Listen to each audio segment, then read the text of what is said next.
Fala, turma! Tudo bem? Vamos começar mais um MD Ensino Cast.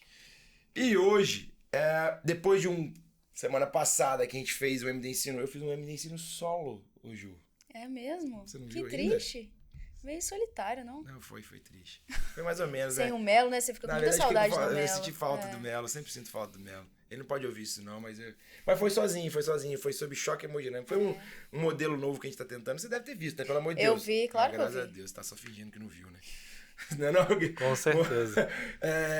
Então, depois desse podcast semana passada, que foi um podcast mais técnico ali, de 15 minutinhos, a gente tá tendo o prazer, né, Ju, de trazer um convidado de honra, Luizão. Um cara que eu gosto de graça, Guilherme Coutinho, nosso neurologista da MD. Eu acho que ele é neurologista da MD. É verdade. Ele é neurologista, inclusive... Oficial. Inclusive, ele devia pegar uns camaradas que tem aqui nessa MD aqui e fazer umas ressonâncias e ver se não acha alguma coisa, né? Inclusive o Melo, acho que é o primeiro da lista, né? Quem procura, acha, né? Quem procura, acha. Guilherme é formado em medicina pela EMESCAM. Olha o currículo do cara, hein? Residência em neurologia pelo Hospital Santa Marcelina de São Paulo e fellow em neurovascular e Doppler transcraniano pela Unifesp. Isso aí. E aí, Ju? Que moral. Porra, pra caralho. E tem uma coisa também do Guilherme que daqui a pouco eu conto. Mas antes disso, Guilherme, seja muito bem-vindo. Obrigado. Bem-vindo ao nosso estúdio aqui. Obrigado. Conhecendo aí, né? Sim, a Letícia, que é sua esposa, já teve aqui. Antes de você, inclusive. Pois é, né? Foi uma aula sobre asma, né? Sobre asma, pro safety, né? O nosso braço aí um pouco mais geral, assim. Ela falou pra população, muito legal. Quem ainda não se inscreveu, até tá lá no... Depois até bota lá o MD Ensino Safety, MD Safety no Instagram. Legal. Assisti, eu gostei bastante. Foi legal, né? Já aprendi algumas coisas sobre asma que eu não sabia, né? Graças a Deus. Ela em casa não te ensina, não? Te dá umas aulas? Ah, ensina. Direto eu assisto aula de asma. Às vezes eu dou palpite nos diagnósticos. Mas... É a cara dele, né? É a cara dele, o cara lá. Não, isso aqui, não sei o que, mamãe. Fazer o quê? E pra gente, antes da gente começar, Ju, que você que vai... Saudade de você também, É tá? mesmo, Tem tempo que a gente não faz tinha uns aqui. 3? 3 semanas? Não, teve Não. o MEV, né? Teve de estilo de vida, né? Foi o último. É verdade. Depois daquilo, achei que você nunca mais ia voltar. Por que raio? Você achei que você ia ficar só fazendo medicina de estilo de vida aqui. Eu tá correndo, né, a hora dessa. Ela ficou apaixonada. Mas ela tá com uma lesão aí, graças a Deus, essa lesão lesionada. apareceu e ela vai voltar a ser médica. Sofre bullying na Luizão. Caraca, vamos lá. Antes de passar a bola pra você, Ju, que vai capitanear junto comigo aqui esse podcast, que tá incrível. A gente vai falar sobre AVC isquêmico, sobre como manejar o paciente que chega com déficit neurológico focal na sua unidade de pronto atendimento, de pronto-socorro, de enfermaria, de UTI. Vamos falar aí desde a hora que ele chega, né, Gui, até depois da trombólise, como cuidar. E vamos falar uma coisa que pra mim, vocês sabem que é o que eu mais gosto até de falar, um pouquinho sobre carreira, sobre mercado, sobre como o Gui tá enxergando aí os movimentos. Então, fica até o final, porque tem dica de ouro aí, tem coisas muito importantes que o Gui vai trazer pra gente sobre também a carreira do neurologista e sobre o mercado de medicina de uma maneira geral.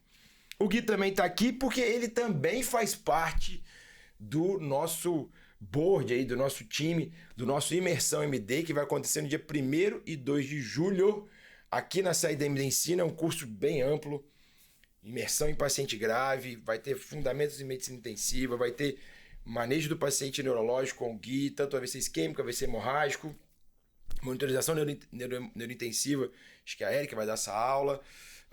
Vai ter via aérea, punção, ventilação mecânica, choque hemodinâmico, valor. Ih, tem tanta coisa nessa imersão que eu nem consigo decorar de cabeça. Vai ser show de bola. Vai ser muito massa, Gui. Eu tô muito empolgado. Principalmente com esse time que tá montando, assim, é quente. É o Gui, Pietro, Marcos, Bill vai estar aqui também, Bill Carol. E eu, Érica, e GD e Melo. E Melo, o grande Melo. E quem quiser vir conhecer a Ju, ela vai estar por aqui também. Eu vou estar aqui. Ju, Lógico que eu vou estar como ouvinte. Ju é nossa, é famosinha, Gui. É famosinha. Ela é a empatia. Como é que é? Empatia não, é o carisma. Carisma. Graças a Deus. O Melo é o palhaço, entendeu? Ele fica... Pesado, hein, Pesado, corta essa parte. Fica aqui soltando piadinhas. Corta essa parte. O Gabriel é o artigo, né? Todo dia ele tem... Toda fala ele tem um artigo pra justificar. Não, mas entendeu? hoje eu só vou ficar ouvindo, só aprendendo. Não. Inclusive pedi pro Luiz soltar o cronômetro ali, que ele não soltou o cronômetro. Enquanto o Luiz solta o cronômetro, Ju, Vamos lá, começar? Vamos lá. Guilherme, tá preparado? Gui? Sabatina, hein? Sim, vamos. Sabatina da Ju. Vambora. Ô, Guilherme, a gente vai falar sobre AVC, né? AVC é o diagnóstico, né? Sim, Mas nem todo paciente que chega no PS com um déficit neurológico tem o AVC, né? exatamente. E aí?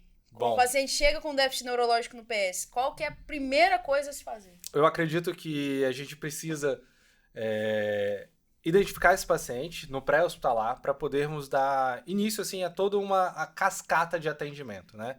Esse paciente triado corretamente, ele vai chegar rápido ao centro de referência e chegando ao centro de referência ele vai poder ter um tratamento adequado. Então, eu acho que essa é a principal parte. Então, lembrando que AVC, muitas vezes, não necessariamente você sabe o diagnóstico dele, então você vai precisar primeiro coletar uma história. O primeiro passo do atendimento para qualquer paciente, né?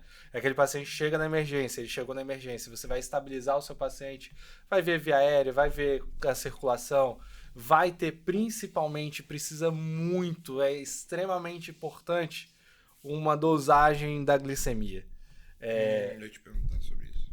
A glicemia é uma coisa extremamente importante, tanto a hiperglicemia como a hipoglicemia, elas podem gerar dúvidas no diagnóstico do paciente com AVC. Então, você pode achar que é o AVC e, de repente, não ser o AVC porque o paciente está com uma hipoglicemia de 30. Você pegou, corrigiu a hipoglicemia e o paciente voltou a mexer completamente. Então, é óbvio que nem sempre vai estar tão óbvio assim, mas sempre lembrar da glicemia é um fator importante. Então, atendimento pré-hospitalar para você identificar seu paciente e poder levar ele para o centro de referência.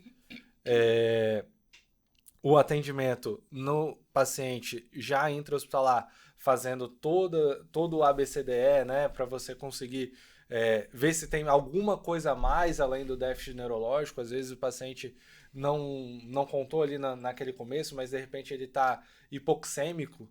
Então, um paciente que está hipoxêmico, muitas vezes você vai achar que os déficits neurológicos são da hipoxemia, mas você corrige, você faz um tratamento, você dá o 2 para o paciente melhora. Ele não estava mexendo, de repente, os braços, porque ele não tinha oxigênio suficiente no cérebro para mexer o braço, né? Então, tudo isso faz parte de você tentar levar o diagnóstico mais próximo possível se o que eu estou vendo na minha frente é um AVC ou não é um AVC. Então, acho que isso é importante. A glicemia, né, que a gente citou agora, eu acho que esses são os passos assim, iniciais para você tentar descobrir. E, assim, quando a gente fala de AVC, o que todo mundo precisa ter em mente é que o diagnóstico do AVC, você pensar no AVC, ele basicamente precisa de 3 coisas básicas.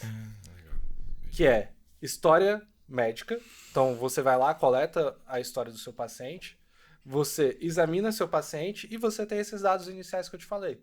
Então, se você tem tudo isso, você provavelmente já está diante de um AVC ou de outro diagnóstico. E aí, se for outro diagnóstico, você vai tomar as medidas conforme a necessidade dos seus outros diagnósticos, né? A gente falou aqui de uma hipoxemia, você vai tratar a hipoxemia. Se a gente falou da hipoglicemia, você vai tratar a hipoglicemia. E o paciente vai melhorar. Não era AVC. Ponto. Dentro da sua, rapidinho, dentro da sua fala, eu fiquei pensando num negócio, até na turma que está saindo agora. Acabei de formar agora, eu vou começar a trabalhar. Assim, tem como você falar?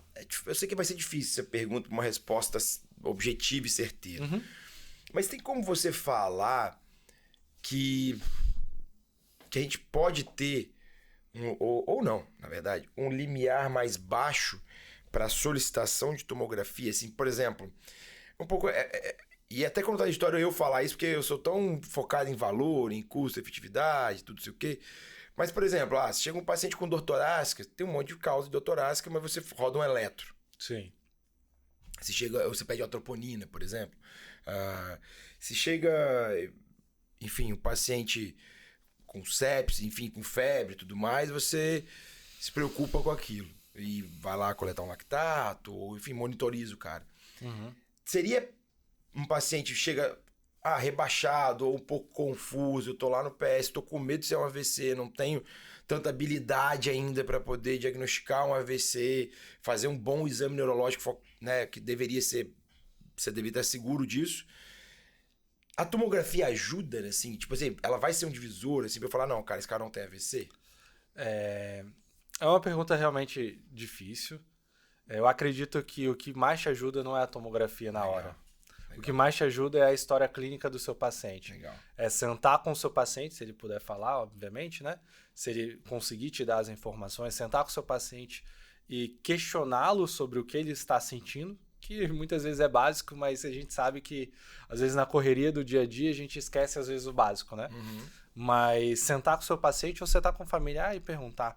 Eu acho que, assim, se você sentou com o familiar, perguntou o que está acontecendo. Obviamente que isso é sala de emergência, né? Não é uma coisa que a gente está fazendo sentado, é uma coisa que a gente está fazendo de pé e intenso. Mas a gente sentou com a gente conversou com o nosso paciente, conversou com o familiar, viu os dados, aqueles dados iniciais que eu comentei, viu uma glicemia. Dificilmente a gente vai ter dúvida quando pedir ou não a tomografia. Então, se a gente suspeitou de AVC, não tenha dúvida. Tomografia o mais rápido possível, até porque a gente está descartando que o nosso diagnóstico mais possível realmente é AVC e não sepse ou de repente infarto ou qualquer outro diagnóstico. Então, eu acho que sentar com o paciente, perguntar o que ele está sentindo, perguntar ao acompanhante o que ele está sentindo, a gente não vai ter dúvidas quando solicitar uma tomografia. Pensou em AVC, eu acho que isso de repente pulando até uma parte, se fosse uma pergunta de vocês, mas pensou em AVC, normalmente uma tomografia de crânio simples serviria. Por protocolo, muitas vezes em determinados locais onde a gente tem acesso a outros tratamentos, e a gente pode abordar isso também, essa tomografia de crânio simples, às vezes a gente vai fazer outra, de repente uma angiotomografia, que tem suas indicações, mas depende muito de centro para centro, é conhecer qual é o protocolo da sua instituição para, vamos dizer assim, orientar qual é a imagem correta que você vai realizar, né? Não, legal. E aí, Yogi, dentro desse déficit focal nessa história, assim, o que a gente deve ficar mais atento? O déficit ele tem que ser bilateral, unilateral, pode ter em braços e não ter nas pernas, pode ter, ou tanto faz. Como é que é, assim, essa história desse déficit focal? Então, assim, o próprio nome já diz, né? É um déficit neurológico focal agudo, obviamente. A gente está falando aqui sobre AVC isquêmico agudo. Então, o paciente que tem uma hemiparesia, é o paciente que tem uma afasia, é o paciente que tem, de repente, uma síndrome sensitiva, lembrando que síndrome sensitiva também pode ser um AVC, né?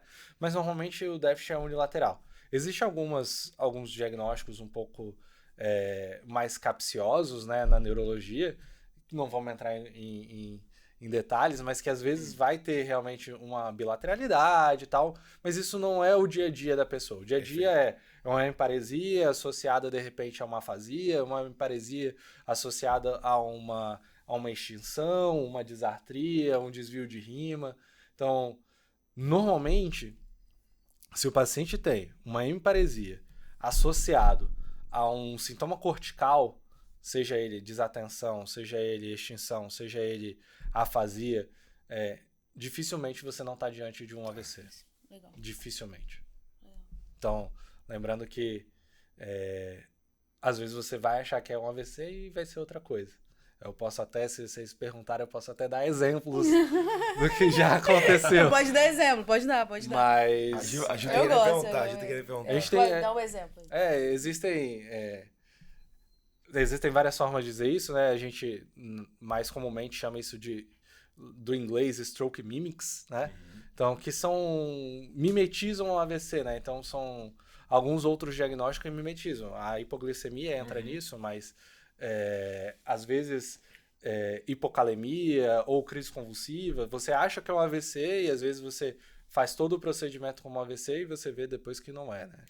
Mas isso é comum da prática, de que só quem atende vai ter dúvidas se realmente é um stroke mimics ou se realmente é um AVC, né? Mas... E todo mundo vai atender um AVC ainda, né? Todo mundo. Todo mundo saiu da faculdade e se propôs a trabalhar em qualquer cenário de emergência.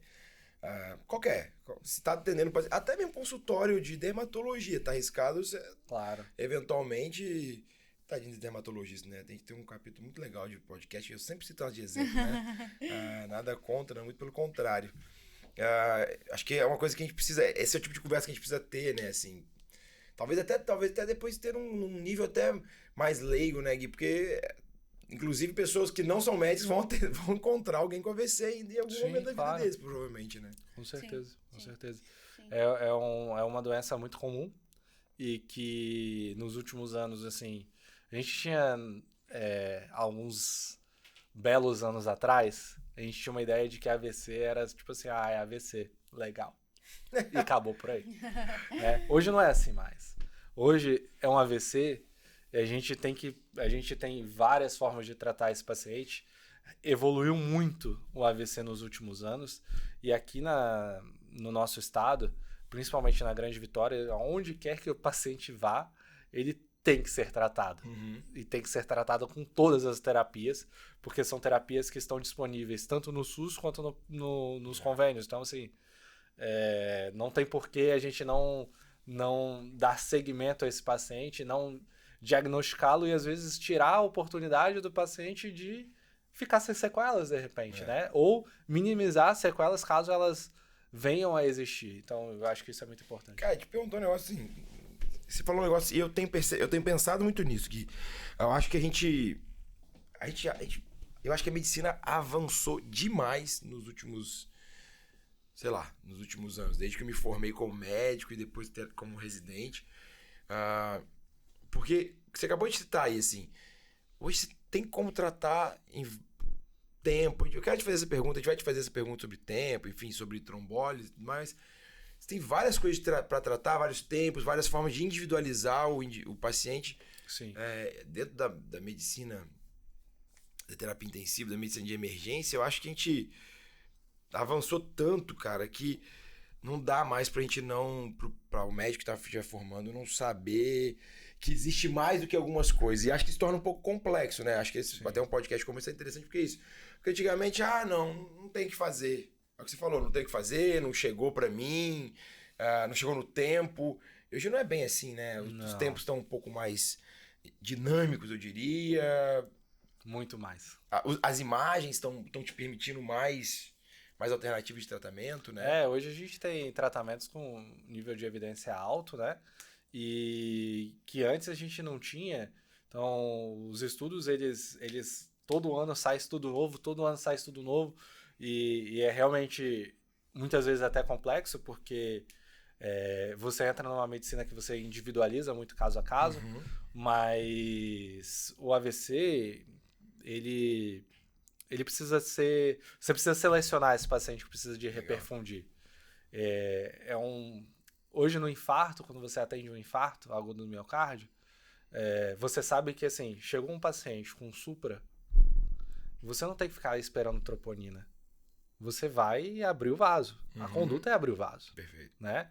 Se você não tem como abrir o vaso naquele setor, naquele lugar que você está, você vai adicionar a sua emergência, você vai trombolizar se você tiver... Você pode me corrigir se eu estiver errado, que aqui é neurologia, não é cardiologia, mas você sabe como fazer, né? Eu vejo que o AVC é exatamente isso. Você tem que saber o que fazer naquela hora. E se você não sabe, referenciar para um centro de referência. Hoje existem vários centros de referência no estado, e qualquer lugar do Brasil que esteja ouvindo esse podcast agora, existem lugares de referência que tratam AVC. Então, esse paciente precisa ser dado a chance de tratar, e se você recebeu esse paciente, trate com as ferramentas que você tem. Se suas ferramentas não são suficientes, saiba que existem mais coisas para fazer e referencie esse paciente, porque de repente esse paciente pode ser tratado de uma outra forma. Cara, eu acho, cada vez mais eu acho isso, depois que a gente começou a lidar com essa questão mais do ensino. A gente faz ensino há 10, 12 anos até aqui com relação à residência e tal, mas com esse ensino mais, enfim, de educação continuada. E eu tenho achado uma coisa aqui, você acha que todo mundo hoje, todo médico que forma, seja recém-formado ou graduado há muito tempo, digo por mim mesmo, eu acredito que é a mesma coisa, você vai concordar comigo, que você tem que ter um network de contato. Porque, cara, se chegar um AVC, você falou muito, se você não sabe fazer... Pô, hoje não dá mais. Não Sabe dá. por quê? Porque antigamente... Não Bom, dá. antigamente eu não tô nem falando de tão antigamente, sabe, Ju? Antigamente, vai, 10, 12 anos atrás, ok, não tinha um WhatsApp tão fácil, não tinha um Telegram, ligação, já tinha celular pra você ligar, mas não tinha esse dinamismo das pessoas se conhecerem, grupo de mentoria pra quem não acaba mais, grupo de WhatsApp de estudo e tudo mais. Hoje não. Hoje você tem mentoria de graça ou de curso ou de qualquer jeito. Você tem um monte de colega, um network grande, porque você faz network até na rede social mesmo. Claro. E eu não consigo entender hoje assim. Eu acho que você tem que ter um cardiologista, que você tenha, que seja seu amigo, um neurologista, um intensivista, enfim, nefrologista, pessoas que. Um emergencista, pessoas que um radiologista, Uhum. pessoas que têm condição de te ajudar, cara. Porque quando você fala, se você não sabe o que faz, é óbvio, você tá falando de um ponto de vista de individualização já do doente, né? Acho que o sobrenadante aqui, ele tem que saber Sim, aquilo que você falou exato. no começo e tudo mais. Mas é óbvio, tem hora que eu chego, pô, sei lá, ó, Gui, chegou um paciente pra mim aqui com 6 horas de AVC, família não sabe muito bem, eu não tô com ressonância, pô, mas ele tem um déficit, e aí? Esse caso, o que eu faço? Talvez não seja tão claro, mas eu tenho você pra conversar. Sim, Rodrigo, da equipe, enfim. Acho que hoje não dá mais para as pessoas não terem um apoio, um teleapoio, sabe? O tal da telemedicina, para mim, ela não é a telemedicina do paciente só, sabe? A telemedicina é a telemedicina dos médicos, assim. A gente tem que ter essa convivência, seja ela de maneira formal, contratei isso, Uhum. ou de uma maneira informal. Tenho network, tenho com você, com a Ju, enfim, com outras pessoas. E eu acho que é importante falar isso porque as pessoas que estão escutando, eu acho que ela tem essa responsabilidade hoje. Acho que a gente comete tem que ter essa responsabilidade. Claro. Eu não sei, mas eu preciso ter acesso a quem sabe. Eu preciso ter acesso a quem sabe. Isso faz diferença, porque hoje você tem a oportunidade de ter esse acesso. E você não tem, putz, tá errado é você. O Guilherme de vez em quando recebe umas mensagens minhas. Exatamente. Perfeito. Guilherme, me ajuda aqui! Perfeito. Às vezes a Letícia recebe mensagem, né? Pô, Guilherme tá por aí não? Vou ver ele aqui. Letícia, quem não sabe, é pneumologista, mas A digníssima esposa Guilherme. do Dr. Guilherme. Tá certo. Mas é interessante isso, né? Porque hoje a gente tem uma facilidade muito grande, né? De WhatsApp. Seja WhatsApp, internet. Cara, se você for pensar anos atrás, até, sei lá, 2010, acho que 2010 não tinha o WhatsApp, eu não lembro, mas... Cara, Não tinha. não Eu tinha, entrei não na tinha. faculdade em 2013 e quando eu entrei na faculdade tava começando o WhatsApp. Pois é, A Então, minha 2010 primeira não tinha, foto, não. se pegar meu Instagram, pessoal, vou até abrir aqui. Não vou chegar na primeira foto, mas a minha primeira foto do meu Instagram, pessoal, são quantas publicações? Só rapidinho. A minha primeira foto são 884 publicações que eu tenho no meu Instagram, pessoal. A minha primeira foto, você fala, correu o feed todo, era no ambulatório de dor, quando eu era R2 de clínica médica. Eu tava no ambulatório, tava rodando pela neurologia e minha dupla, tem negócio de Instagram, fala, que esse negócio de Instagram, blá. Aí ele criou assim, vamos criar aqui. Criei e tinha uma morfina assim, quando eu tirei a foto no ambulatório da dor. A primeira foto do Instagram é essa. Ou seja, isso foi 2011. é bastante tempo, né? E, assim, bastante tempo que a Bastante, gente olha aqui, né? Mas, assim, Relativo, né? as coisas vão mudando muito rápido, né? E eu acho que quem nunca ficou em dúvida num eletrocardiograma, Pô, eu acho que aí atira a primeira Não. pedra, né? Não, Porque realmente isso que você falou é importante e tem coisas em algumas especialidades, né? Eu acho que neuro é uma delas, isso acho que todo mundo pode falar, que realmente geram dúvidas, né? E eu acho que é normal ter dúvidas, ninguém precisa saber tudo. Acho que ninguém vai conseguir saber tudo de todas as coisas. Mas se você sabe, se você tem um conhecimento mínimo sobre aquilo, você pode dar a dinâmica que você precisa para o seu paciente e, de repente, aquelas coisas que são mais fora do padrão, você consegue discutir se você Legal. tem essa rede de apoio, né? Acho que E a rede de apoio é importante. E eu acho que é legal, porque assim, também vejo uma outra coisa acontecendo, sabe? Que é a prepotência médica melhorando, na minha opinião. Por que eu tô falando isso? Porque, como intensivista, a gente lida com muita gente. Uhum. com muito médico, muita área, muito especialista de determinada área. Tem um paciente que vai você, vai o neurocirurgião, vai o médico, o clínico da enfermaria que tá lá junto, aí vem o nutrólogo, aí vem a nefro. Olha tanto de gente que a gente tem interseção, né, assim, a terapia intensiva. Você fala do emergencista que tava lá na ponta, do PS, que muitas vezes trouxe o paciente. E eu vejo hoje, assim, as coisas muito mais fáceis, cara, assim, de lidar. Claro, vai ter divergência, vai ter... Às vezes não concorda a opinião, mas no começo, pelo menos na minha carreira, e até vendo os meus chefes com os pares deles, assim, era uma conversa mais, pelo menos na minha percepção, tá? Era uma conversa mais densa, assim, uma conversa meio que, sou catedrático aqui, não vem falar não, que ninguém entra. Aí você vinha e, não, também não vou lá, deixar o paciente lá falando da UTI, por exemplo, ou não vai, que esse paciente só quem mexe sou eu, você não pode adaptar. Eu não tenho percebido. Ainda, claro, obviamente que tem a maçã podre, as maçãs podres ainda tem, mas eu tenho percebido isso evoluindo, sabe? E aí eu conecto com o que a gente acabou de conversar. Não é sobre não assumir a responsabilidade. Quando eu falo que o cara tem que ter um contato contigo, que a médica tem que ter um contato com fulano de tal, que é legal ter esse network, não é que você não pode... Você tem que assumir a responsabilidade. Claro, a responsabilidade é sua. É sua, mas você ter apoio, não tem porquê, cara. É mais a mesma coisa que você fala assim, não, eu não vou usar, pra mim, minha opinião, não vou usar o Google UpToDate ou qualquer coisa pra perguntar qual é a dose da... Tô na dúvida aqui agora da dose da alteplase. Tô na dúvida, eu não vou usar o Google, não vou usar nada, porque eu não vou pedir ajuda. Se você surgir uma dúvida, você já assumiu a responsabilidade de trombolizar. Ou você, inclusive, assumiu a responsabilidade de ter dúvida. E aí eu liguei pro Guilherme e falei, cara, Guilherme, tô com um paciente assim, assado, 6 horas, tal, não sei o quê. O que você sugere aí? O que você tem de ideia? Aí você vai falar e eu vou. Não, realmente faz todo sentido. Ou não, Guilherme, acho que isso aqui e tal. E vou lá pro lado do leito. Acho que essa responsabilidade, eu até escrevi isso hoje, assim, acho que segurança, as pessoas confundem muito segurança com não ter dúvida. Segurança, pra mim, não é ter dúvida. Segurança é você ter a certeza de que você tá entregando o melhor pro seu paciente. Mas nesse meio do caminho, você pode ter muita dúvida. E aí, se ter muita dúvida, você vai atrás de alguém que possa te ajudar, ou alguma condição que te ajude. Então, eu acho que isso é uma mensagem importante que a gente tem que ter aqui, falando com o neurologista, porque é quem... você é muito acionado como não é nem apoio, mas como uma... Porque é muito específico, mas a sua doença intercede com um monte, né? Todas. Com todas, então... Todas as áreas.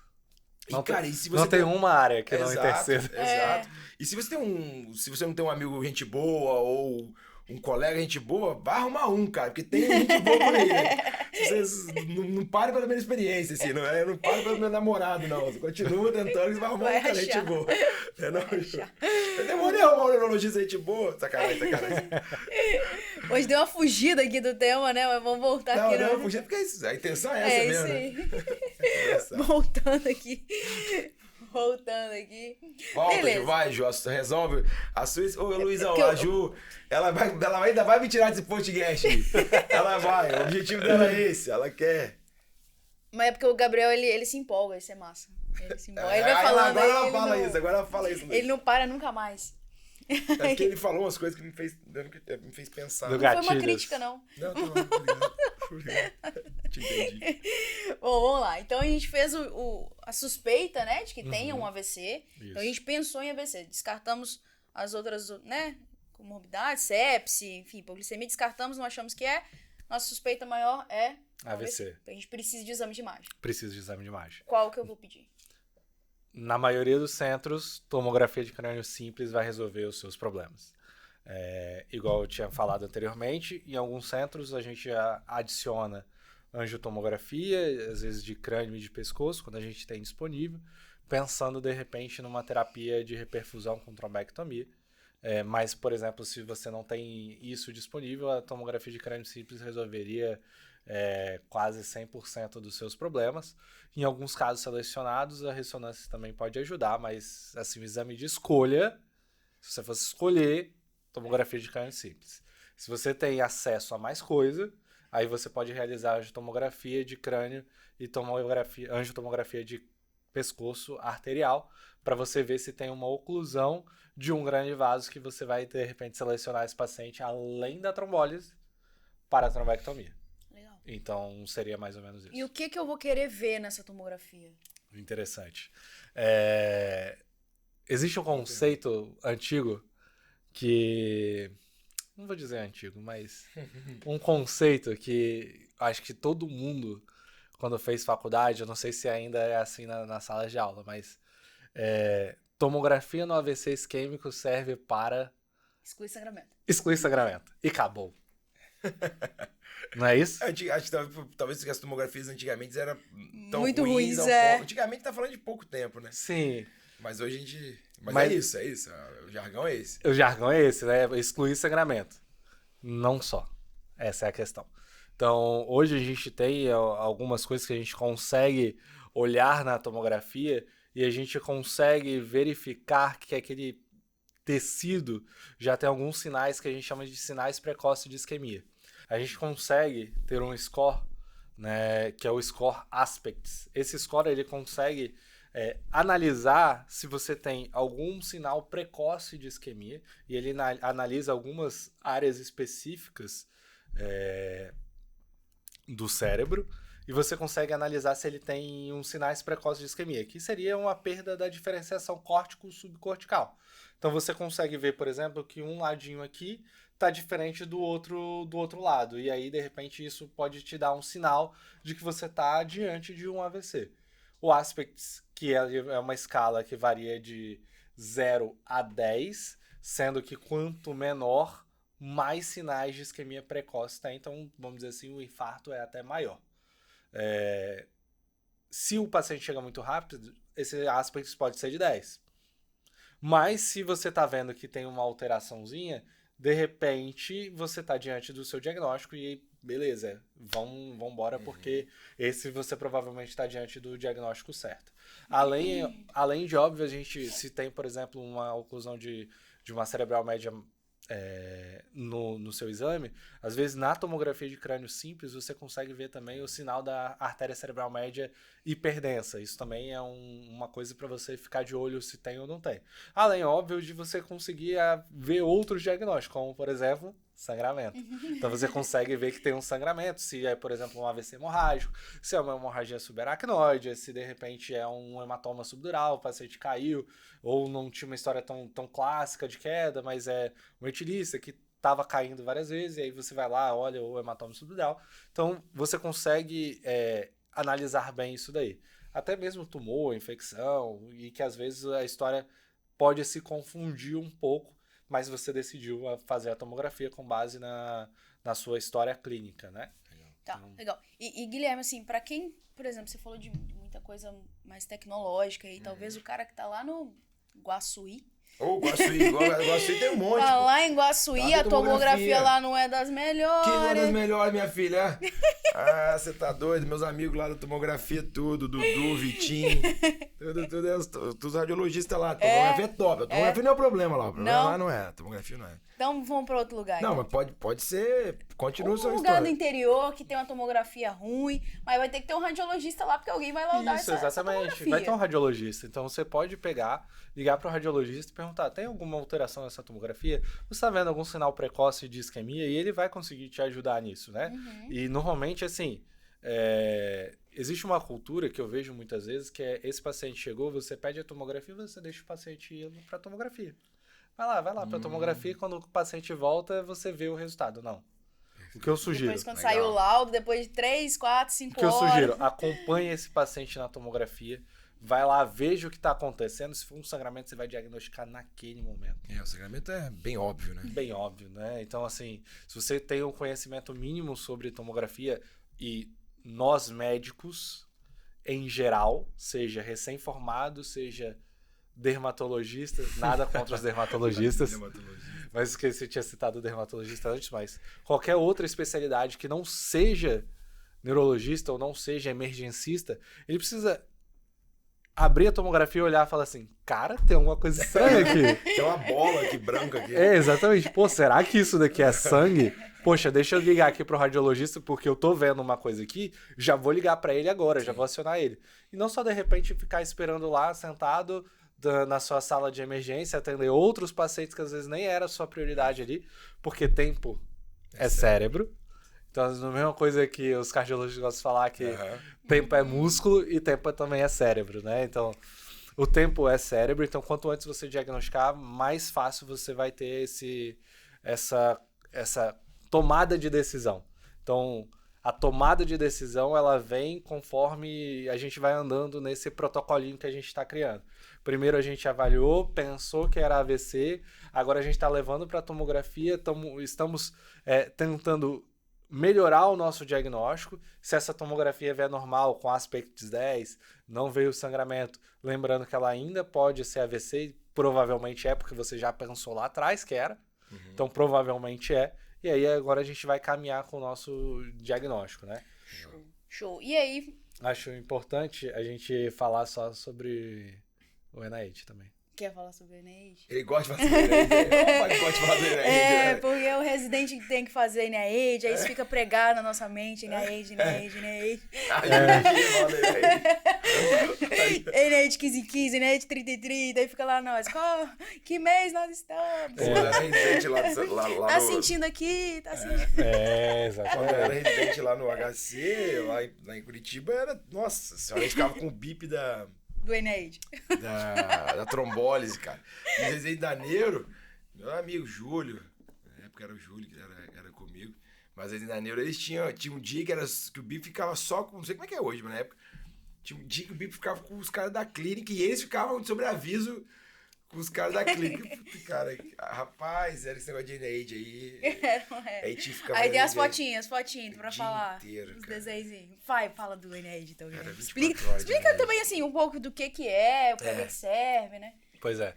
O NIH, ele nada mais é do que um exame neurológico dirigido para AVC. Então, ele é uma escala que você vai pontuar ele de 1 a 11, sendo que o 1 tem 3 subitens, e aí você vai, vamos dizer assim, pontuar conforme as alterações neurológicas do paciente. Então, você faz um exame neurológico dirigido, porque esse paciente você não precisa ver reflexo, você quer ver quais são as alterações que ele tem. Então, ele serve não só para te guiar no seu diagnóstico, mas também para, caso eu passe o plantão para Juliana, e a Juliana precisa fazer o NIH depois, eu conseguir saber se esse paciente está melhorando ou está piorando. Então, ele é o exame neurológico dirigido. Ele é extremamente importante que qualquer médico também tenha conhecimento de como aplicá-lo. E ele é super fácil. Você já aplicou antes, né? Já. É difícil? Não é. Não, a gente brincou aqui, mas é extremamente brincou, importante. Isso daí é brincadeira, mas... E é muito fácil de fazer. Você faz ali em segundos. Né? E tem um guia, né? Se você jogar na internet, NIH em português. Tem aplicativo, você vai respondendo lá. Exato, tem aplicativo. Então, assim, é extremamente fácil. E ele vai ajudar na sua decisão clínica. Você vai entender a gravidade do doente que você está tendo. Ele é alterado, né? Você vai tomar sua decisão clínica com base... Isso te ajuda a tomar sua decisão clínica. E além do que, ao longo do tempo, ele te ajuda a ver se esse seu paciente está piorando ou está melhorando, né? Imagino que quanto maior a escala, mais alterações ele tem no exame neurológico. Quanto maiores alterações, mais grave é o seu paciente. E se ele está piorando, de repente está acontecendo alguma coisa de errado com o seu paciente. Que ele está piorando e, de repente, você tem algumas medidas para tomar. E aí, em relação ao NIH, talvez ele possa te ajudar em relação à trombólise ou não tem relação? Então, o NIH em si, como escala, ele não é para ele te guiar se você vai trombolizar ou não o paciente. Mas ele te dá um auxílio, né, obviamente, para você saber a gravidade do paciente. Mas para guiar na trombólise, o que você deveria levar em consideração, na verdade, é se o seu déficit, se o paciente está apresentando um déficit neurológico incapacitante ou não. Imagina só, o paciente ele é um maratonista, um corredor. Não era pra ele ter um AVC, né? Mas ele tá tendo. E aí ele tá com a perna que ele não tá mexendo, mas é só a perna. o NIH baixo, ele tá com NIH de 3, 4. Você vai trombolizar ele ou não? Então, a ideia é que você trombolize, Legal. porque isso incapacita a vida dele. Então, ele vai deixar de fazer o que ele faz anteriormente. A gente fala isso muitas vezes para o paciente que é músico e ele precisa da mão e a mão tá fraca. Sim. Você vai deixar de trombolizar ele porque o NIH dele tá de 3 ou 4? A ideia é que não, se isso incapacita ele. Legal, Então, isso já é uma individualização, né? É uma Daquilo que a gente individualização. conversou antes, né? Sobre olhar para... É olhar para o paciente, né? É olhar para o paciente. Se a gente leva só para o NIH baixo, eu não vou trombolizar porque ele tem um NIH baixo, você às vezes incapacita o seu paciente não sem necessidade, mas que você poderia, de repente, ter ajudado ele a melhorar nessa incapacidade. Legal. A gente sabe que no AVC o que a gente usa para ver se o seu tratamento é efetivo ou não é a incapacidade, é o quanto aquele paciente se tornou incapaz em 90 dias. Né? Todos os estudos usam isso. Então, deixar ele incapaz é uma coisa ruim, né?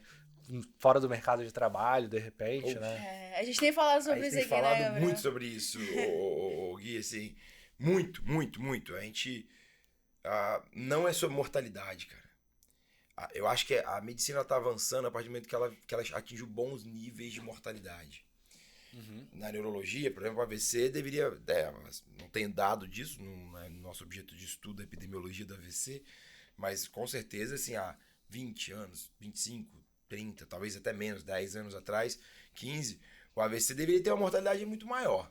Com certeza. Chegou num ponto, a sepsis tinha uma mortalidade de 50%, 60%. Hoje tem lugar no mundo que morre 12% do paciente chega com sepsis no pronto-socorro. E os que morrem também, esses 12%, sim. Se você vai olhar, tem um monte de coisa de epigenética, enfim, de algumas coisas do tipo assim. Claro que eu tô falando de alguns lugares do mundo, né? Infelizmente ainda não é assim, mas no Brasil, nos bons serviços, por exemplo, falando da sepsis, tem uma mortalidade de 18%, 20%, que há 5, 6 anos atrás era dos melhores lugares do mundo. Nos melhores serviços, né? Então eu acho que a medicina, de certa maneira, chegou num nível de mortalidade que permite a gente olhar para outro ponto. E aí permite olhar para a funcionalidade. Quanto tempo esse cara vai voltar para o trabalho dele? Muito brilhante que você falou tudo aí agora sobre... o cara é um músico. Poxa, ele tá sem mexer 3 dedos. Sei lá. Não sei se... Mas, poxa, para ele aqueles 3 dedos vai fazer diferença, cara. Eu me lembro de trombolizar TEP numa paciente que ela tava bem, não era um TEP maciço. Você olhava na tomografia, era um TEP grande, mas tinha uma hipoxemia, não é indicação por si só de trombólise. E quando a mulher era uma paciente jovem, o estilo de vida dela era todo atlético. E eu lembro, foi lá no evangélico, inclusive, eu lembro que a gente sentou para discutir, eu falei, olha, vamos trombolizar, cara. Vamos trombolizar porque eu quero ver se melhora a condição funcional dela. Não sei nem se deu certo. Não foi algo baseado em literatura, foi um pensamento de como eu consigo entregar para ela o melhor resultado que ela quer. E o melhor resultado que ela quer não é só sobreviver. Para ela, essa condição é a básica, é a mínima. Cara, você tem que me mandar viva. Agora, como você vai manter viva, que é o que tá pegando. E eu acho muito importante tudo isso que você tá trazendo, assim, porque você não tá trazendo AVC. E eu tô aqui empolgado com isso, porque ele não tá trazendo AVC faz isso, faz aquilo, sabe? Que é o que muita gente fala por aí, né, Gui? Você sabe, um monte de gente aí, fluxograma e tal, não sei o quê. Não, você tá falando de muita coisa aqui, muito além do fluxograma, né? Então, essa parte que você tocou me deixou muito empolgado, muito sensível aqui, porque realmente é o que a gente acredita, assim, acho que acredita na medicina hoje dessa forma. No AVC, o que a gente sempre busca é deixar aquele paciente o mais próximo ao que ele era anteriormente, aquele momento que você está atendendo o paciente, né? Então, o atendimento agudo do AVC, ele tem que ser perfeito do início a fim, porque tempo é cérebro, falando de novo aí para fixar, e porque você tem a chance de repente... deixar esse paciente melhor do que ele ficaria se você não der o tratamento correto, né? Então, é importante você ter conhecimento que existe tratamento, saber quando indicar o tratamento e saber qual é o fluxo caso você não esteja disponível o tratamento para você. Então, se você, até um recado agora, se você tá, de repente, em uma unidade, vamos botar aqui, você tá na UPA, né? Você tá na UPA. Na UPA não tem Realidade da tomografia. maioria. A UPA não tem tomografia. A UBS tem tomografia? A UBS não tem tomografia. Mas às vezes o paciente, por erro, não deveria, mas ele chega lá, né? Perfeito. E se você sabe reconhecer que você está diante, de repente, de um AVC agudo, quais são as indicações de tratamento, e você encaminhar para o centro correto, Perfeito. você, de repente, ajudou História mudou natural dele. a história natural daquele paciente, do que só eu vou pedir uma tomografia para você, não faz aqui, daqui amanhã eu te vejo novamente, e você fica lá esperando, e de repente, nossa, olha só, não era que era um AVC mesmo? Né? Ele tá rindo, mas é triste, né? Você já sabia que era AVC, cara. Você Exato. fez o diagnóstico. Você fez o diagnóstico que era AVC, tanto que você pediu a tomografia. Se você não tivesse pedido a tomografia, você achava que não era AVC. Exato. Essa é a questão. Então, você só não fez o fluxo que você deveria fazer. De repente, a gente não sabia que deveria ter dado tanta atenção para aquilo dali e entendido que aquele paciente você podia ter, de repente, um pouco piegas demais, mas você poderia ter mudado a vida dele. Ah, sem dúvida. Poderia. Na verdade, não é só sobre saber sobre o fluxograma do AVC, né? Mas sobre a sua rede. Você que fala, não sei se é você ou sou eu, acho que sou até eu numa aula que a gente faz sobre do evento, enfim, da imersão de liderança, que, cara, você tem que... Você é responsável pela cadeia inteira. Não pode parar. Você acabou de dar um senhor exemplo de que se você não tem tomografia, mas o que eu tenho? Se chegar um paciente com AVC... Seu telefone para ligar pro SAMU. Exato. E falar que tá com AVC. Exato. Ponto. Se mas aí o que acontece? Gui? As pessoas chegam no plantão e não sabem qual que é o fluxo dela. Ela não sabe se ela não tem uma tomografia, ela não sabe se ela não tem uma tomografia para onde ela deve indicar um paciente com suspeita de AVC, se ela liga pro SAMU, se ela grita, com quem que ela esperneia, se ela liga para um neurologista, por telemedicina que seja. O fluxo daquele lugar que ela tá indo fazer plantão, ela não sabe, cara. Sabe? Eu não tô nem falando do protocolo de AVC da instituição, não. Tô falando do fluxo, sabe? Assim, simples, assim, ó. Aqui eu cheguei no Santa Rita para trabalhar. Eu tenho um neurologista 24 horas aqui.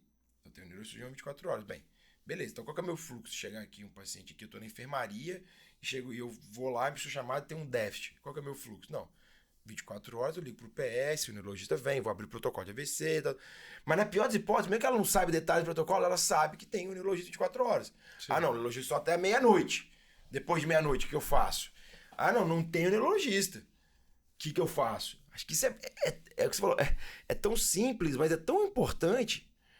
E a gente deixa de fazer. A gente deixa de fazer direto isso. Você não chega no lugar e não sabe onde está o seu carrinho de parada. Sim. E pro AVC, o carrinho de parada é saber o fluxo. Sim. Simples assim.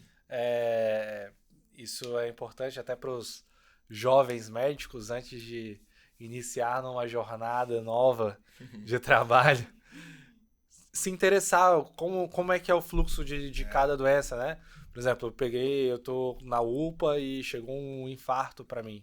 Onde é que é tratado o infarto? É na sala de emergência? Não é na sala de emergência? Se eu tiver um infarto na mão, eu vou ligar para quem? Eu faço o eletro e mando para quem? Eu mesmo analiso? Eu não analiso? Como é que faz? É isso aí. Né? Eu vejo que hoje muitas vezes não é feito dessa forma, mas deveria. Deveria. É importante saber o fluxo do lugar onde você vai trabalhar. Então... E tem outro que no fim das coisas te poupa tempo, né? Que você tá lá. Claro. Se você chegou, pegou o plantão, sabe como é que é, pô, já tá tranquilo. Se no meio do caminho você com porta-ficha, não sei o quê, ou com múltiplas intercorrências, ou paciente grave, você tem que procurar saber qual que é o fluxo. De novo, não é nem protocolo que você tem que fazer, né? Quem aciona, qual a cadeia de acionamento que eu preciso fazer para tirar o paciente ou dar a melhor possibilidade. Dar a melhor possibilidade acho que assim é importante, porque se você não deu a possibilidade, de repente aquele seu paciente infartado que tá lá com supra, igual eu falei, tá lá com supra e você vai aguardar a troponina, não existe, né? Você tem que saber se você viu lá o supra, opa, caramba, supra de ST. Eu preciso acionar a hemodinâmica porque eu preciso reperfundir esse vaso. Isso precisa estar na cabeça da pessoa. E AVC é a mesma coisa. Eu preciso reperfundir esse vaso. Esse paciente que eu tô vendo, se eu preciso reperfundir, eu posso reperfundir ou não posso reperfundir? Sou eu que reperfundo aqui ou eu vou encaminhar para reperfundir em outro lugar? Ponto. Perfeito. Fluxo é fácil. Show de bola. E aí chegamos na parte aqui do tratamento. A gente já falou da trombólise aqui, né? Um pouco. Mas e aí, Guilherme, como que eu decido, assim, qual paciente que é candidato a trombólise e qual que é candidato a trombectomia? Então, assim, esse é um assunto de evolução gigantesca nos últimos anos. Gigantesca mesmo. Está em mudança. Eu acredito que o próximo guideline de tratamento agudo do AVC vai vir novas mudanças. Provavelmente. E cada vez mais vai vir mudança, porque a tendência é você ter mais evidência de tratar, às vezes, os pacientes que hoje você não tem tanta evidência, mas você acaba individualizando, né? Legal. Mas vamos pro que a gente tem hoje de base de evidências maior. Trombólise. Pacientes com 4 horas e meia do início dos sintomas. Então, na sua história clínica, que a gente estava lá no começo, você precisa virar para o seu paciente, caso ele consiga tirar essa informação, ou para o acompanhante, e você vai perguntar: quando começou esse sintoma? Quando é que você viu ele bem pela última vez? Doutor, eu tava bem e tem mais ou menos 1h30 que, assim, eu tava pegando uma água na cozinha. E agora, de repente, eu vi que meu braço não mexia mais e eu até caí no chão porque perdi a força. Ponto. 1h30. Ah, doutor, então, eu cheguei em casa, encontrei ele caído no chão. Mas ele mora sozinho e eu não vi ele ontem. E o paciente está, de repente, afásico. Então, infelizmente, o que você vai levar em consideração é a última vez que você viu ele bem. Então, não é tão difícil assim de você precisar, mas tem algumas coisinhas, né? Que você vai. Seria mais ou menos isso. A trombólise, então, 4 horas e meia. Checar sempre se tem alguma contraindicação. Existem contraindicações, assim, muito clássicas, que é, por exemplo, o uso de anticoagulante. Você não vai fazer uma trombólise de um paciente que está anticoagulando, senão você vai aumentar o risco de sangramento para ele, né? Você não vai fazer a trombólise caso o seu paciente teve uma hemorragia digestiva ou tem um câncer gástrico em atividade. Sangramento. Exatamente, porque você vai aumentar o risco do sangramento. Existem outras contraindicações, mas que são facilmente checadas na sua instituição. Se você tem capacidade de trombolizar, vai ter lá, provavelmente. Se não tem, peça para o gestor do PS para ter. É importante. Tudo isso está à mão, rápido, mas se você entrar no Google e digitar, vai ter lá no UpToDate, que seja, se você não tem acesso, mas se você tiver no Google, você vai achar com facilidade as contraindicações. A gente vai botar aqui Boa. Tudo que você tá falando, eu tô pensando que, vou botar isso pro YouTube, ô Luiz. Vamos botar, quem tiver no Spotify também vai ver, mas quem quiser ver maior, vai no YouTube, a gente vai colocar no fundo agora. Te dei missão, hein, Luiz? A galera só tira print, né? Só tirar print. Vai ter lá as contraindicações, só dar uma checadinha. Então vai ser. O Aspects também. Isso. Vai ser rapidinho, facinho de checar, então. Checar as contraindicações. Agora. Trombectomia. Trombectomia está indicada hoje para aqueles pacientes que têm uma oclusão de grandes vasos, tá? Então, oclusão de grandes vasos está indicado trombectomia. Para quais pacientes? Para todos aqueles que você trombolizou, está indicada. Então, 4 horas e meia. E aí, para até 6 horas, se você só tem a sua tomo e sua angiotomo. E aí você pode individualizar com base em vários outros fatores, que eu não vou entrar em detalhe aqui porque são estudos com perfusão, são estudos que levam em consideração colaterais e análise de especialistas, mas você pode individualizar até 24 horas. Hoje, para a trombectomia, você tem base na literatura para isso, mas alguns casos são individualizados com base na experiência do serviço, com base na experiência da pessoa que está orientando. Então, a gente vai individualizando caso a caso, né? Se a pessoa tem um aspects bom, se a pessoa tem um fluxo de colaterais boa, que é outra coisa mais avançada que a gente olha na tomografia, que eu acho que isso não entra o caso do clínico, isso não é uma decisão do clínico, isso é uma decisão realmente do especialista. Mas que também trombectomia isso vai ser feito em centros de referência para tratamento de AVC. E centros de referência para tratamento de AVC você vai ter neurologistas, neuroradiologistas, intervencionistas, radiologistas especializados em laudar esse tipo de tomografia que vão saber dar segmento a esse tipo de coisa. Mas, se você está num lugar que não é centro e você vê que o seu paciente tem uma oclusão de grande vaso, você precisa encaminhar ele. Opa. E trombolizar. E trombolizar. Se tiver tempo, né? E não tiver ação. Exatamente. Você aciona e transfere. Se você não tem como, você só tromboliza. E o medo da trombólise? Se você checou suas contraindicações, se você está seguro do seu diagnóstico, não tem por que ter medo. Eu não entendo muito bem. Não tem por que ter As pessoas medo. têm tanto medo da trombose, assim, sabe? Assim, porque, é claro, se tem uma catástrofe com a trombose, é uma grande catástrofe, mas, assim, de uma maneira geral, a catástrofe já está acontecendo, porque você está seguro, voltando àquela frase, você está seguro que você está fazendo melhor, porque você tem o conhecimento, você tem o network, ou enfim. Exato. Também não entendo, mas a gente tem medo da trombose, as pessoas têm medo da Eu trombose. acho que precisa ter medo de qualquer procedimento médico que a gente faça.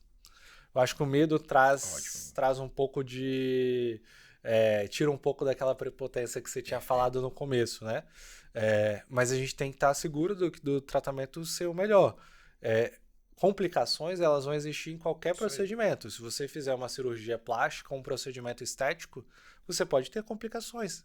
Mas mesmo assim as pessoas botam silicone e não tem medo de botar silicone. Se você for parar para analisar, será que... Eu não sei, desconheço, mas será que a taxa de complicação... Também não existe uma taxa de complicação? Acredito que existe, Sim. né? Mas a gente não tem tanto medo assim de fazer esse tipo de cirurgia, né? Sim. Você passar um dreno de tórax numa UTI, vai ter uma taxa de complicação. Sim. Você fazer uma trombólise do TEP, vai ter uma taxa de complicação. Você passar um stent na coronária, vai ter uma taxa de complicação. Então, uma punção profunda. Uma punção profunda vai ter complicação. Então, eu acho que se você está ciente do seu procedimento, está seguro que é necessário e que você, assim, excluiu as contraindicações, faça. Porque o seu paciente precisa e ele vai se beneficiar disso, né? Até porque os estudos mostraram que a taxa de complicações era bem menor do que o risco-benefício do procedimento. Então, hoje não tem por que não fazer, já que está extremamente provado que é eficaz e que a taxa de complicação, quando ela existe, ela é bem menor do que a taxa de sucesso, né? É verdade que o medo, pra mim, assim, o medo, de uma maneira geral, assim, o medo é um pouco... Acontece quando você não conhece. É um desconhecimento, né? Acho que... Sim. Você olha meu filho, veja, ele tem medo do escuro. A gente tem medo do escuro. Porque no escuro você não tem certeza do que tá ali. É um bom exemplo. Isso até do ponto de vista de psicologia aí. De uma maneira geral, quase sempre o medo... A gente tem medo muito mais do futuro, né? Do que vai acontecer, porque a gente não conhece, tudo mais. Então, quando a palavra medo vem à tona, tenho medo de fazer trombose, eu tenho medo de...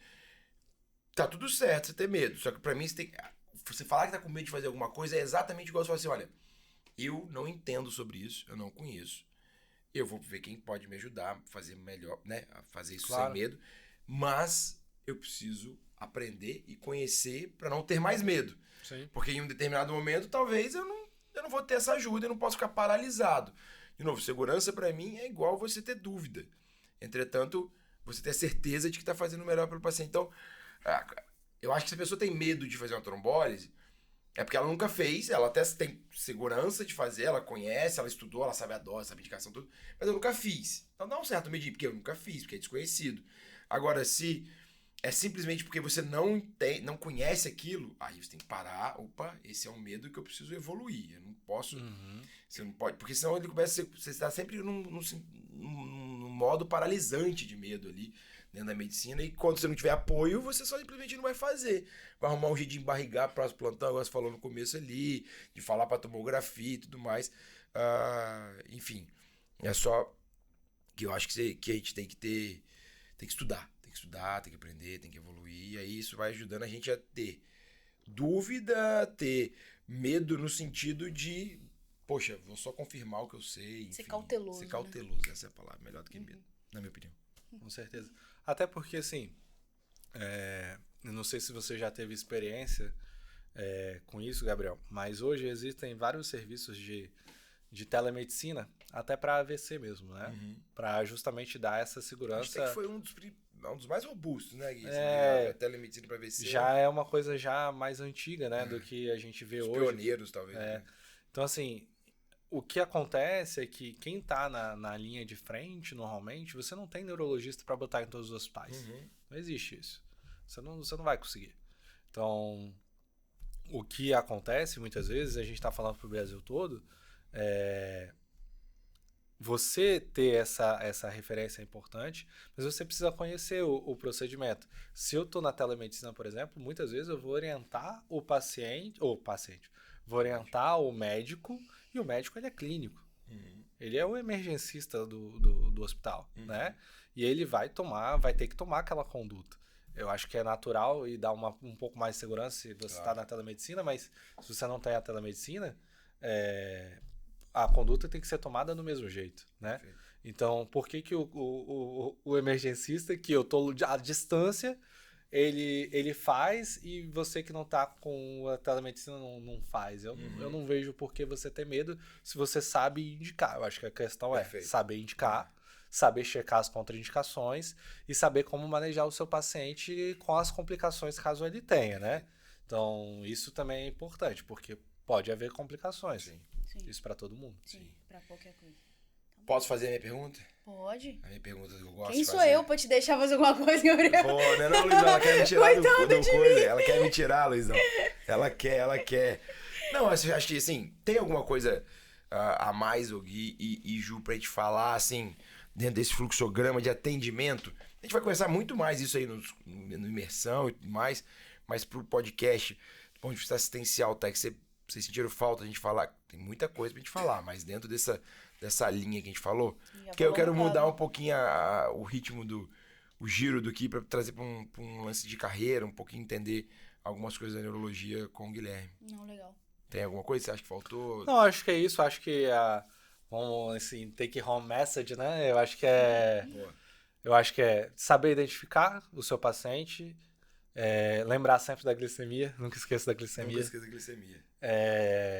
Os exames laboratoriais iniciais para todos os pacientes, mas você não precisa esperar os exames. Tomografia de crânio simples vai resolver a maior parte dos seus problemas. Boa. Saber indicar e saber olhar as contraindicações para trombólise, e a trombectomia é uma coisa que acaba sendo de centro de referência mesmo. Uma coisa discutida, né? E lembrando que se você pegou e você não é o centro de referência, se existe um centro de referência, encaminhe o seu paciente, porque de repente lá eles podem dar um tratamento que você não tem disponível no seu serviço. Pô, já vou olhar esse minuto já pra já ir o corte já do Instagram. Ficou boa, hein? Pô, resumão. Boa, belo resumo. Então, pra gente poder mudar um pouquinho a chave aqui, mas continuar na neurologia, e até já caminhando um pouquinho pro final, Gui, me conta pra gente assim, cara, eu sei que você era de Vitória, foi pra São Paulo, voltou pra Vitória. O que você fala, assim, pra turma que quer fazer neurologia ou que tá concluindo neurologia? Como é que tá o mercado? A gente fala muito aqui sobre comportamento, sobre mercado médico. Como é que tá o mercado para neurologia? Como é que você enxerga o futuro, o presente? Como é que foi pra você? Conta um pouquinho dessa... Pois é. Então, assim, o que acontece? Eu fiz neurologia e nem sempre foi a escolha mais óbvia fazer neuro pra mim, né, na minha opinião. Eu fiquei em dúvida no começo, mas o motivo de eu ter escolhido a área é que é uma área um pouco desafiadora, eu diria, e isso me motivou bastante a escolher a neurologia. E é uma área que, assim, está em crescimento a todo momento. A cada dia que passa, a cada mês que passa, surgem novos estudos, tanto na minha área específica, né, que é a neurologia vascular, que eu acabei optando por seguir essa sub-área, mas na neurologia em geral vai surgindo toda hora novas terapias, né? Eu acho que é uma área que ainda tem espaço bastante tanto no Espírito Santo quanto em qualquer outro estado. Eu conheço a realidade de São Paulo, eu sei que São Paulo tem alguns lugares que tem residência e mesmo assim existem ótimas oportunidades de emprego. É uma área que você tem uma flexibilidade grande para fazer em diversas áreas da medicina, né? Assim, você pode seguir por uma vertente mais ambulatorial, mais clínica, você pode seguir por uma vertente mais hospitalar, você pode seguir uma vertente de mais exames, de repente, se você quiser neurofisiologia, você pode fazer monitorização de cirurgia, você pode fazer UTI, tem pessoas que fazem UTI, né? Então, assim, é uma área gigantesca e você tem várias subespecialidades. Então, eu recomendo, caso alguém esteja pensando a fazer neurologia, se gosta, faça neurologia. Uma área muito bacana, acho que tem espaço para crescer ainda, principalmente ainda intra-hospitalar. Eu acho que é uma área que tem potencial de crescimento. Consultório, eu acho que todo mundo sabe que todo mundo, se você perguntar assim, você conseguiu marcar um neuro? Ah, não, tá muito difícil. É verdade. Não é tão difícil assim não, mas tem espaço. Tem espaço, o pessoal às vezes exagera um pouquinho, mas tem espaço. Então, assim, é uma área bem ampla de atuação, né? Então, eu acho que isso é uma grande chave para a especialidade que, assim como eu acho que a cardiologia também é uma área que tem muito espaço de atuação, espaço, né? a neuro também tem uma área de atuação bem grande, então você tem para todos os gostos, né? Mas é uma residência, em geral, realmente puxada, que você tem uma carga teórica extremamente alta, porque são diversas doenças, diversas áreas de atuação, então tem que estar preparado para isso também. É puxado. Neurologia é uma residência, eu acredito, assim, pelo que eu convivi na época, é uma residência pesada mesmo, porque acho que tem tem muita teoria, é muito teórico também, né? Assim, muita doença, muito diagnóstico, muita fisiologia, muita anatomia. Muita anatomia. Nossa, muita anatomia. Quando eles resolvem fazer o exame físico deles lá, da cabeça ao pé, tem o exame 3 físico, horas de exame físico. Não é tudo isso não. São 2 horas e meia só. Mas é muito bom. Eu acho uma área legal. Acho uma área sempre achei muito gostoso, principalmente essas partes mais agudas aí, eu sempre me interessei. Eu fui pra Portugal pra fazer, eu fiz em uma neuro-UTI. Legal. Fellow em neuro-UTI. Legal. E tinha neurologista dentro da UTI? Ou era só... Portugal é uma coisa meio doida aqui, na verdade, sim. Pelo menos o que eu conheci. Lá não é... Lá as especialidades, na verdade você faz assim, 5 anos de medicina interna. E aí, no quarto, quinto ano, posso estar cometendo algum erro, se tiver alguém aí que tá lá agora, quiser me corrigir, depois manda mensagem, mas foi o que eu vivi na época. Você faz 5 anos de medicina interna. Aí vai chegando lá no do quarto, quinto ano, você começa assim, fiz 6 meses de ecografia. Aí você vai pra Itália fazer 6 meses de ecografia. Aí você fica 6 meses fazendo ecografia. Entendi. Aí você vai pra França e faz 1 ano de neurovascular. Você faz um estágio, ou no próprio Portugal, digo assim, você vai pra algum lugar e fala, cara, você tem os 2 últimos anos meio que você escolhe as áreas. Então assim, eu me lembro que tinha um intensivista lá, e aí terapia intensiva, cara, tem mais 1 ano. Você acaba 5 anos, terapia intensiva, dermatologia, eram umas coisas assim, que não era muito... Você tinha mais 1 ano, porque na terapia intensiva você fazia mais 1 ano pra fazer procedimento. Então lá os caras faziam cranectomia, cara. Caramba. Traqueostomia, você ficava 1 ano na terapia intensiva, mas não pra ficar estudando terapia intensiva, pra ficar fazendo procedimento no paciente crítico, sabe? Então assim, não tinha assim, tinha o neurocirurgião, mas não tinha o neurologista ou o neurocirurgião, era uma coisa meio... O intensivista faz tudo. Não é que o intensivista faz tudo, não. É que todo mundo faz um pouco de... Você tem uma área específica, por exemplo, tinha não vou me lembrar que ela era, mas era um cara que tinha várias áreas de cardiologia, mas ele fazia fibrobroncoscopia. Não tinha nada muito a ver, mas ele tinha uma clínicazinha lá que ele fazia fibrobroncoscopia, e ele era fibrobroncoscopista, mas ele era cardiologista, sabe, assim, então você adquire o know-how ali daquilo, se certifica com aquilo, faz bem e tal, e começa a exercer aquilo. Tem algumas áreas que era anestesia era separado, medicina interna contemplava meio que tudo, assim, sabe?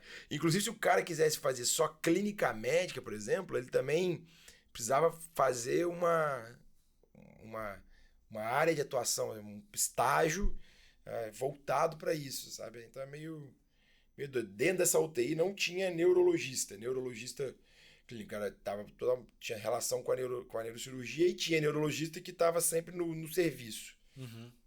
Mas não tinha neurologista clínico dentro da UTI especificamente, não. Mas é isso, mas também assim, não tinha neurologista clínico, mas não tinha... Era meio doido, né? Era um negócio meio... Mas é legal, porque eles vivem muito, assim, a residência, eles vivem 5 anos no mínimo de residência, assim. A residência mínima deles é 5 anos, e todo mundo que forma tem uma vaga de residência. Então você tem o mesmo número de vaga de entra de faculdade e tem o número de residência. Na verdade, a faculdade não dura 6, né? Dura 11. Exatamente. Caraca. Exatamente. Isso aqui tem uma carga horária um pouco menor de residência, era 40 horas semanais, eu acho. Que aí também alongava um pouco mais, mas é por causa de estudar e tal. Aí tem uma visão diferente. Eles não trabalhavam, os residentes, entendeu? Mas tinha bolsa? Tinha bolsa. Talvez devesse ser um pouquinho... Não, porque de uma maneira geral, Portugal é um país o custo de meio... vida devia ser melhor, né? Não é nem tão boa, não. 60 horas. Aqui o residente vai mais que 60 horas, né? Nossa, mas eu acabei falando muito tempo sobre isso aqui, né? Bem, acho que é isso. Gui, assim, antes dos nossos recados finais aí, onde que a turma te encontra? Se quiser te procurar para uma consulta, eu sei que você é um cara que adora receber residente, aluno. Se quiser te mandar um direct aí para te falar se pode vir te acompanhar, enfim... Como é que tá a sua vida, sua agenda aí e seus contatos também? Fala pra galera. Então, atualmente eu faço consultório, né? Faço consultório e eu vou deixar o contato aqui caso alguém queira marcar. Vou botar aqui assim. Não, e deixa no link também da bio do Spotify.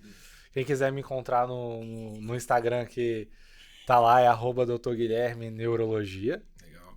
E lá consegue me mandar mensagem, tirar alguma dúvida. Eu tento responder a todos que entram em contato. Legal. Às vezes a vida é um pouco corrida, né? A gente demora e tal.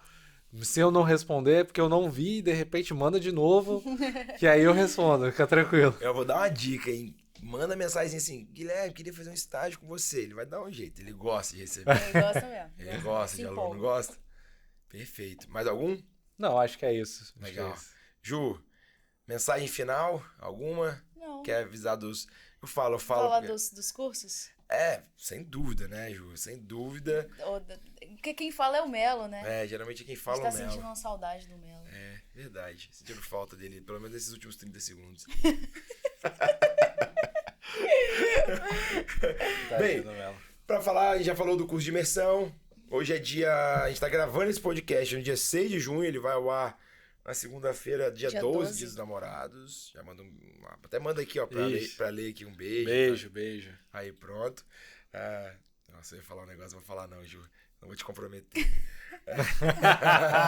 Não, Luizão. Luizão, depois vai uma sonoplastia com isso aqui.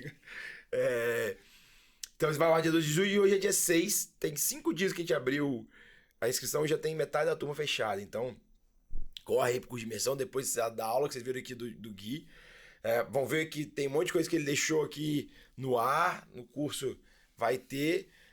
Além disso, assim, 80% de todo o conteúdo da MD Ensino é completamente gratuito nas nossas plataformas, sabe, Ju? E a gente faz isso com propósito mesmo. Então a gente tem a nossa plataforma mdensino.com, que tem um monte de artigos comentados, a gente pega artigo que sai ontem, lê e comenta, faz uma verdadeira curadoria de artigos em cima de paciente grave e tudo mais, neuro tem lá também. Tem videoaulas, praticamente 2, 3 aulas toda semana, assim, conteúdo cinematográfico de aula, né, Luizão? Cada vez melhorando ainda mais a edição. É bem legal. Logo, logo, fazer um spoiler aqui, vamos ter o nosso curso de manejo da paciente neurograve, neurocrítico, né? E estamos ensaiando isso aí, estamos organizando. Temos o canal do YouTube, que tem vários cortes e algumas outras cositas más. Temos o Spotify, que quem estiver escutando pelo Spotify está aqui. Temos o nosso Telegram, que é a menina dos olhos agora, que você sabe que eu tô empolgado com Eu aquilo. tô vendo lá. Que é um skin the game, Gui. A gente fez um negócio que, na minha opinião, eu não conheço nenhum, né? Você conhece algum? Não. Vou te contar, você me fala se você conhece. Cara, a gente criou um Telegram, uma comunidade, um grupo fechado no Telegram, que a gente diariamente passa como se estivesse passando visita com a gente na UTI, assim. Então a gente compartilha um caso e vai discutindo junto, a turma vai ajudando a tomar decisão, traz dúvida. E não é assim, um caso clínico eu peguei, não. O caso tá lá na UTI. Claro que o anonimato é guardado, né? Todo o anonimato é guardado. Vê o exame, discute, bate papo, a gente conversa, toma decisão, questiona a decisão, reavalia, volta pra trás, conta a verdade, né, Ju? É isso aí. Porque a realidade, às vezes, não é tão fácil tomar decisão, né? Não, é na pele mesmo. Bota difícil nisso. Bota difícil nisso. E lá é assim mesmo, né? E é massa, cara, porque eu fico empolgo, porque assim, eu boto uma decisão lá, e às vezes eu boto uma enquete lá, assim, 70% fazia diferente do que eu fiz. Ixi. Eita. Aí eu caraca, tem que contar pra você Será aqui. que eu tô com a decisão errada? Exato. A gente tem que conversar. Então é um negócio que eu tô muito empolgado, eu tô realmente muito empolgado, porque além de tudo tá me ajudando cada vez a até atender melhor, assim, porque a gente também utiliza a inteligência coletiva, né? A gente todo mundo se ajuda. Com certeza. Então e é tudo de novo, tudo Um gratuito. caso pensado por várias cabeças é melhor do que uma só. Exatamente. A gente vive isso todo dia e, inclusive, compartilhamos as decisões tomadas pelas equipes, assim, também, né? Claro, de novo, guardando todo o anonimato. Mas, enfim, é um canal que a gente tá bem legal. Tem mais alguma plataforma? E o próprio Instagram, que a gente não tiver acesso lá ainda, @MDEnsino. A gente fala muito lá, leva muito conteúdo também lá pro Instagram o tempo inteiro. É isso, né, Luiz? Faltou algum? Você gravou tudo, né, Luiz? Dessa vez, né? Pensou, Pelo amor de Deus. Mata esse rapaz, ele nunca nem volta aqui. 76 minutos. Ele nunca nem volta aqui mais. Vai ser o episódio mais longo do... É isso aí, pessoal. Ju, quer falar alguma coisa? Não, muito bom. Falamos de recado? AVC, de outras coisas, de pensamentos da vida, reflexões. Muito legal, né? Gostei. Também adorei, Gui. Vamos marcar o de HSA pra gente discutir sobre o guideline de HSA. Vamos. A gente tem feito uns drops aí mais técnicos, assim. Te marca daqui umas semaninhas aí. Fechado? Legal, fechado. Brigadão, Gui. Obrigado mesmo. Pessoal, abraço. Roda a vinheta aí, Luizão. Roda a vinheta, que eu gosto da vinheta.